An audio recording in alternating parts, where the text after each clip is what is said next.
జరుగుతుంది.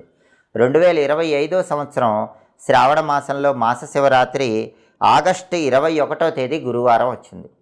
ఆగస్టు 21 గురువారం శ్రావణ మాస శివరాత్రి సందర్భంగా ఖచ్చితంగా నక్తవ్రతం ఉండండి, పగలు ఉపవాసం ఉండండి, సాయంకాలం శివపూజ శివాభిషేకం చేసుకొని శివుడికి అన్నం నైవేద్యం పెట్టండి. ఆ తర్వాత ఆకాశంలో నక్షత్రం చూసి శివుడికి సమర్పించిన అన్నం నైవేద్యాన్ని ప్రసాదంగా స్వీకరించండి. ఇలా నక్తవ్రతం ఉంటే శివుడు సంపూర్ణంగా అనుగ్రహిస్తాడు.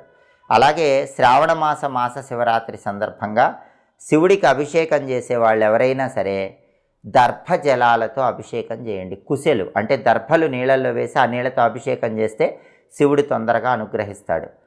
ఈ శ్రావణ మాస శివరాత్రి రోజు శివుడికి అభిషేకం చేసేటప్పుడు అందరూ కూడా 3 మంత్రాలు తప్పకుండా చదువుకోండి. మొట్టమొదటి మంత్రం ఓం నమో భగవతే రుద్రాయ, రెండో మంత్రం శ్రీం శివాయ నమః, మూడో మంత్రం శ్రీ శివాయ